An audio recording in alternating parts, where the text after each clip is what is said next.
Bienvenue dans ce journal, messieurs et dames, dans ce journal du vendredi 29 novembre 2024. Mais avant tout, place au sommaire.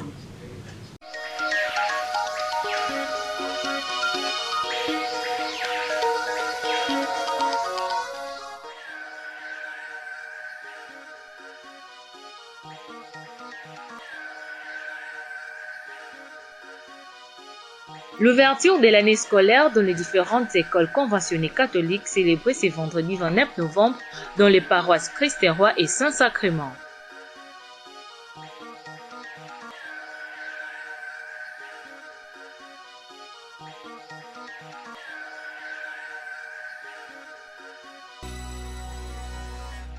Commençons ce journal par ce chapitre de l'église. L'abbé Edimo Divioka, vicaire à la paroisse Isidore Bakanza Sekambote, a présidé ce vendredi 29 novembre 2024 la messe de l'ouverture officielle de l'année scolaire 2024-2025. La paroisse Saint-Sacrement Boma-Saïko a accueilli les élèves accompagnés de leurs encadreurs œuvrant dans les différentes écoles de la dite paroisse.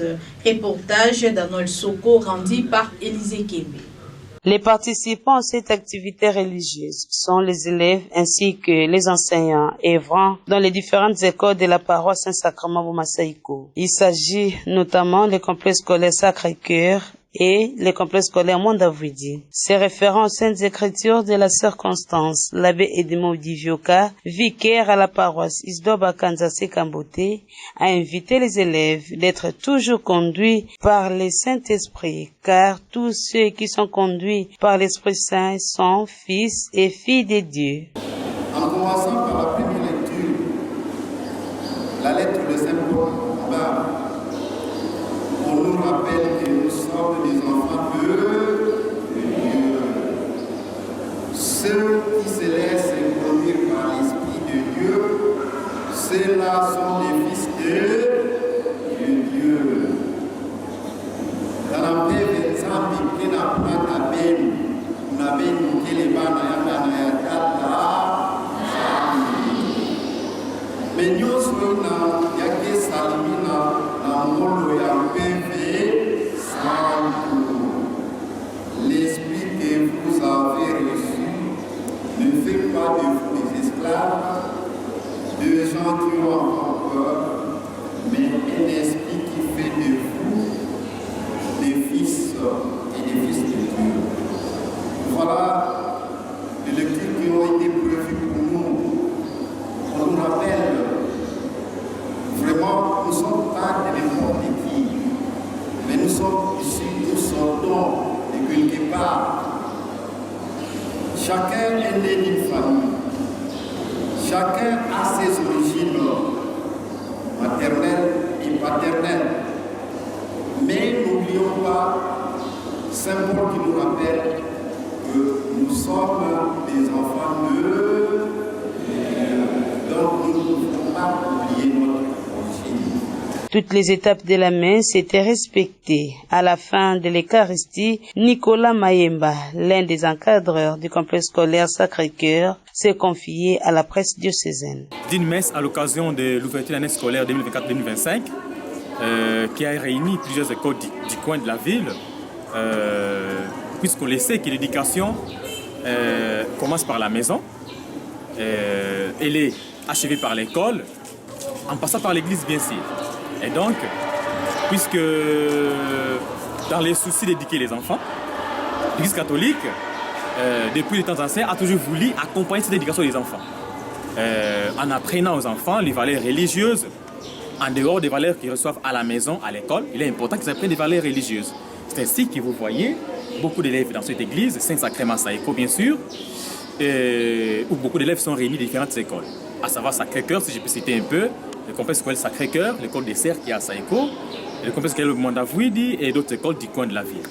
Même exercice spirituel à la paroisse Christ-Roi Boma-Kalamou, où cette fois-ci, c'est l'abbé Patrice Mavungunguzi, curé de Mamaluzingu, qui a dit la messe en l'intention des élèves venus de différentes écoles de sa juridiction, notamment IBEM 1, IBEM 2 et lycée Marial. Encore une fois, Élisée Kembe fait le point. Après la paroisse Saint-Sacrement Bomasaïko, nos reporters se sont dirigés à la paroisse Christ-Roi Bomakalamu. Le curé de Mama Luzingu, l'abbé Patrice Mavungunzi, a dit la messe de l'ouverture officielle de l'année scolaire 2024-2025 pour les doyennés de Boma. Ont répondu présents à cet exercice spirituel les élèves accompagnés de leurs enseignants du complexe scolaire Saint-Joseph, IBEM 1 et IBEM 2, sans oublier ceux du lycée Marial. L'homélie de l'abbé Patrice Mavungu. Et après ils sont partis, l'Église continue à cheminer, la société continue à tourner, les pays de Congo continuent à tourner, mais eux ils sont partis. Aujourd'hui donc voilà, c'est avec nous que la société, que le Congo, que l'Église, avec nous, que tout doit tourner. Parce qu'avant, nous n'étions pas, ça tournait avant nous. Aujourd'hui, nous sommes obligés de faire tourner l'Église, faire tourner le monde, faire tourner la société. Nous sommes obligés. Autrement, la postérité nous condamnera. Qu'est-ce qu'ils ont fait ces gens-là en leur temps? C'est cela. Et alors, demain, après, nous passons cette Église, cette société, ce pays, et tout continuera à tourner après nous, mais sans nous. Et nous devons le retenir. Retenez ça, chers enfants. Le monde a tourné avant moi, sans moi. Aujourd'hui, il doit tourner avec moi. Demain, il tournera sans moi, je ne sais plus. Mais ce qui est à faire maintenant, c'est quoi? Et comme disait un théologien Vincent Kosmaro, nous n'avons pas seulement à regarder notre société, notre monde, à l'observer, à l'interpréter, mais nous avons à les transformer. Au chapitre des discours, d'abord du directeur des études de l'UBEM 1 et celui de la révérende sœur Hortense. Peu avant la fin de la messe, l'orateur du jour a déclaré ouverte l'année scolaire 2024-2025 aux doyennés de Boma. Au nom de son Excellence, Monseigneur Joseph Claude Ndimibaba, évêque de Boma, et conforme des écoles conventionnelles catholiques dans notre diocèse, au nom de la coordination des écoles conventionnelles catholiques du diocèse de Boma, au nom du conseil pédagogique paroissial du Christ-Roi, je déclare ouverte l'année scolaire 2024-2025 et vous souhaite une fructueuse année scolaire.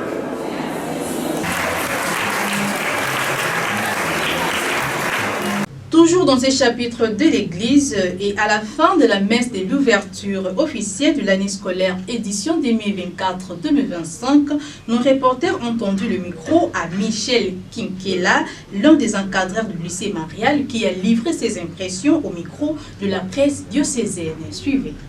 En fait, l'objectif de réunir toutes ces écoles, c'est l'ouverture de l'année scolaire 2024-2025.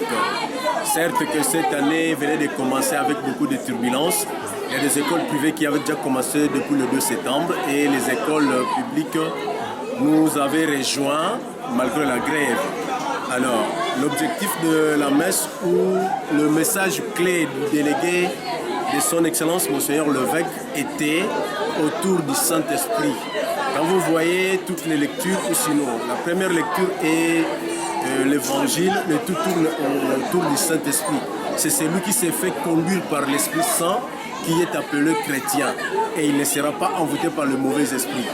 Et ce que j'ai encore aimé, il nous a consolés, ou sinon il nous a fait comprendre que nous devons nous faire accompagner de ce Saint-Esprit. Et comme c'est l'année scolaire qui commence, nous devons commencer avec le Saint-Esprit, nous devons cheminer avec le Saint-Esprit et terminer avec le Saint-Esprit.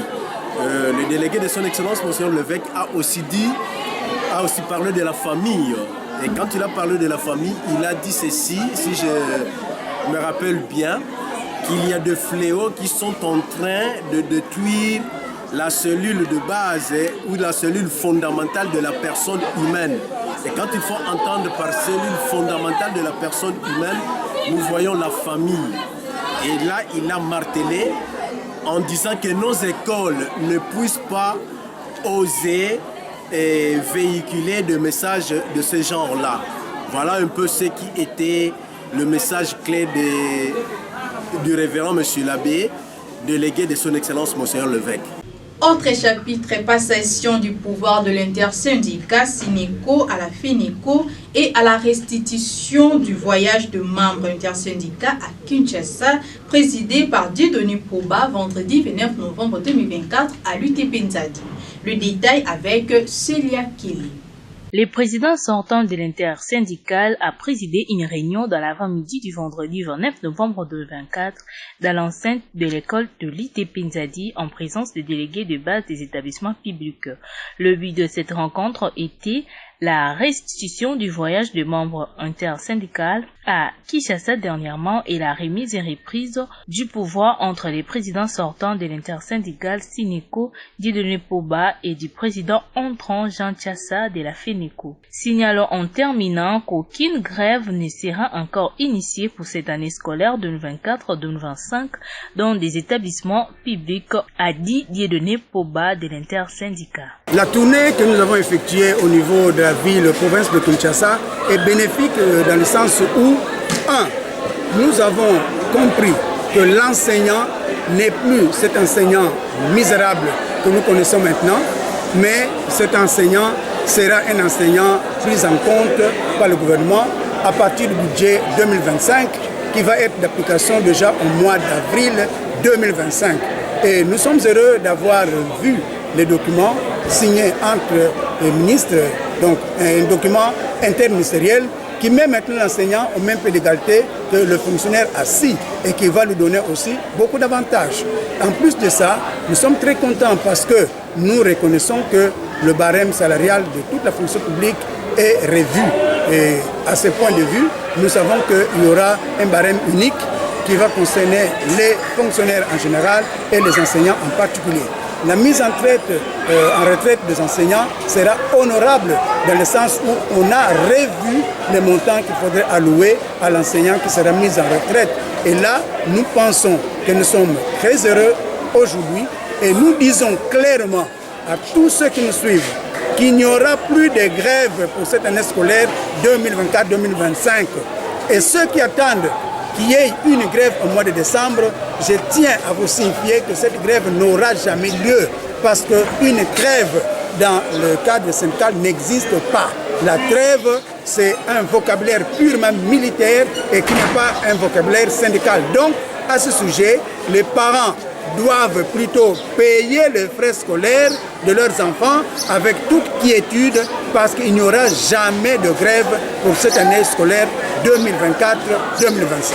L'intersyndicale, ce n'est pas un syndicat, mais c'est une structure, une plateforme qui regroupe tous les syndicats qui œuvrent au sein de l'Éducation nationale Nouvelle Citoyenneté. C'est pour dire que chaque syndicat a pu rester autonome et la structure ne fonctionne que lorsqu'il faudrait essayer de réfléchir sur le problème de fond des enseignants. Donc, au niveau de cette structure, qu'on soit président, vice-président ou membre tout court, en tout cas, on travaille en collégialité. C'est pour dire qu'il n'y a pas quelqu'un qui travaille en lieu et place des autres. Nous travaillons toujours en commun accord. Donc, tout ce qui a été réalisé à l'intersyndicale ne revient pas sur le dos de Pobalubou, mais ça revient à l'intersyndicale dans sa globalité. À tous les parents qui tardent à payer le frais scolaire, de bien vouloir persévérer, car aucune autre grève ne sera initiée, a martelé le nouveau président de l'intersyndicale, Jean Tchassa. Être en assemblée générale syndicale du premier trimestre, parce que chaque début de trimestre, nous avons toujours convoqué une assemblée générale. Mais pour cette année, c'est la première de cette année. C'est comme ça que nous procédons toujours à une passation de fanion entre le président de l'intersyndicale sortant et celui entrant. Il se fait qu'aujourd'hui, c'est la FENECO qui vient d'entrer et Sineco est sorti. Voilà, c'est comme ça que vous avez remarqué que moi, en tant que responsable de la FENECO, on m'a passé le fanion pour conduire l'intersyndicale cette année 2024-2025. Et en fait, l'intersyndicale n'est pas un syndicat, c'est juste une plateforme de collaboration. C'est-à-dire, quand il s'agit des problèmes qui concernent tous les enseignants, nous, en tant que président ou porte-parole, nous avons le pouvoir ou le devoir d'inviter tout le monde et nous mettre ensemble pour traiter ces problèmes-là qui concernent tous les enseignants. Mais sinon, nous insistons et nous avons toujours dit que chaque syndicat garde son autonomie de gestion. Donc chaque syndicat fonctionne normalement.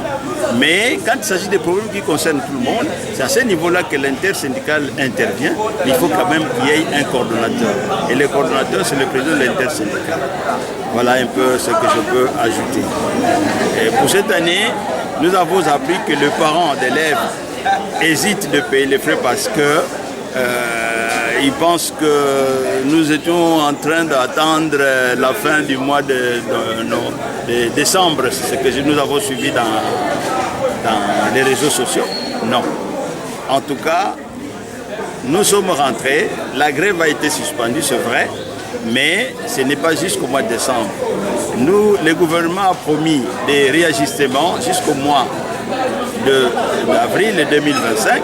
C'est ce que nous attendons. C'est en avril 2025 que le budget 2025 sera appliqué. C'est ce que nous attendons maintenant.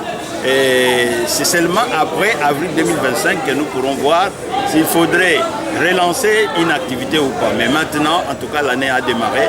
Chers parents, je vous invite de payer les frais de vos enfants parce que cette année ne sera pas blanche. Toujours dans les mêmes registres consacrés à l'enseignement, le sous-division a tenu une réunion avec le chef d'établissement public ce vendredi 29 novembre, présidé par le sous-prophète Martin Bouya. Suivez. Une réunion s'est tenue ce vendredi 27 octobre 2024 dans l'une des salles de l'ITP entre la sous-division et les chefs des établissements primaires et secondaires des écoles publiques, présidée par la sous-prophète Martin Bouya, suivant l'ordre du jour. 1. Les rapports de la précédente réunion. 2. Les principaux objectifs du plan quinquennal du ministre de l'Éducation nationale et Nouvelle Citoyenneté. 3. Évaluation des stratégies sectorielles de l'éducation. Et en dernière position, les salles de l'éducation. Un jeu de questions-réponses a sanctionné cette journée d'échange à l'ITP Nzali. À Kinshasa, Patricien Gongo, ministre provincial de la Santé, interdit strictement la possession des chiens des races sans certificat préalable.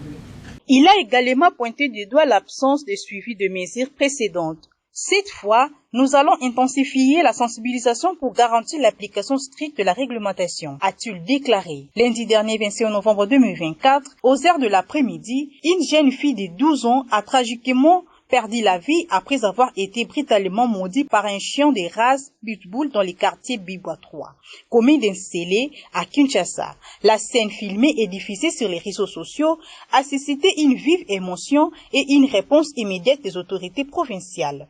Rappelons qu'en avril 2024, lors d'un conseil de ministres, le président Félix Antoine Tshisekedi Tshilombo avait déjà souligné la nécessité d'une réglementation stricte concernant l'élevage, l'importation et la possession des chiens d'attaque et de défense. Le chef de l'État avait demandé la mise en place des mécanismes de contrôle renforcés pour éviter de tels drames. Le cas de Kinshasa s'inscrit donc dans une problématique nationale. Récemment, dans la province de Kwilu, 17 personnes ont été mordues par des chiens errants, entraînant des décès. Les autorités locales ont ordonné une campagne d'abattage des chiens non contrôlés et appelé à une vaccination massive pour prévenir de nouvelles tragédies. Parlant de l'éducation en RDC, le professeur décrète une grève générale pour exiger le respect des accords de Bibwa. Célia Kélessine, CRC. Les réseaux des associations des professeurs des universités et Institut supérieur du Congo, RAPUCO, annoncent un mouvement de grève sèche et générale à partir du 9 décembre prochain. Dans une déclaration faite mercredi 27 novembre dernier, cette structure qui regroupe les syndicats des professeurs des universités de la République démocratique du Congo justifie cet arrêt de travail par le non-respect des accords de Bibwa pris par les gouvernements concernant l'amélioration de leurs conditions salariales. Les engagements pris entre les banques syndicales de professeurs d'université et le gouvernement concernent notamment l'appurement des 50% de l'eau, mois d'octobre 2024 du barème signé à Bibois 1 pour la récupération du pouvoir d'achat, la mécanisation progressive des non-payés ainsi que la correction des grades, la compensation en véhicule pour les manques à gagner des professeurs, les paiements d'une prime de recherche au corps académique et scientifique avec les nouveaux barèmes, la prime institutionnelle mensuelle d'un professeur associé PA, le moins gradé devrait s'élever à 4 323 992 francs congolais, soit 2 161 $. Pour les professeurs émérites, PE, les plus gradés, elles devraient atteindre 6 828 534 000 francs congolais, soit 3 414 $. Cela représente une augmentation de 1 497 536 000 francs congolais pour les PA et de 3 892 699 pour les PE. Actuellement, les professeurs associés perçoivent 3 575 000 francs congolais. Pour rappel, lors de sa récente assemblée générale tenue le 8 novembre dernier, les Rapuyuko avaient notifié au gouvernement un préavis de grève de 15 jours pour exiger le respect des accords conclus entre les deux parties. C'est tout pour ce journal, messieurs et dames, mais avant de quitter, rappel de titre.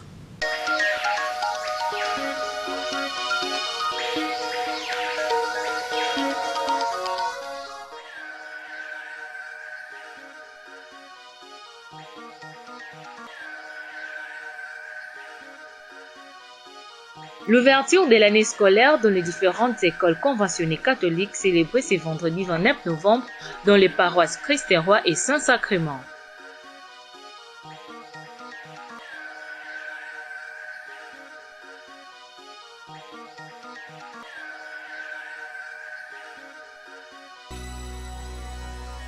Fin de ce journal, messieurs et dames. Merci de l'avoir suivi. D'ici là, portez-vous bien et bonne suite de programmes sur la radio-télé diocésaine Louisiane. Au revoir. Suivez également ce journal sur YouTube en tapant RTDN Boma. Partagez et abonnez-vous. N'oubliez pas d'activer la cloche des notifications. La RTDN dans vos poches, la RTDN entre vos mains, la RTDN à l'heure du numérique. RTDN, chaîne de l'excellence.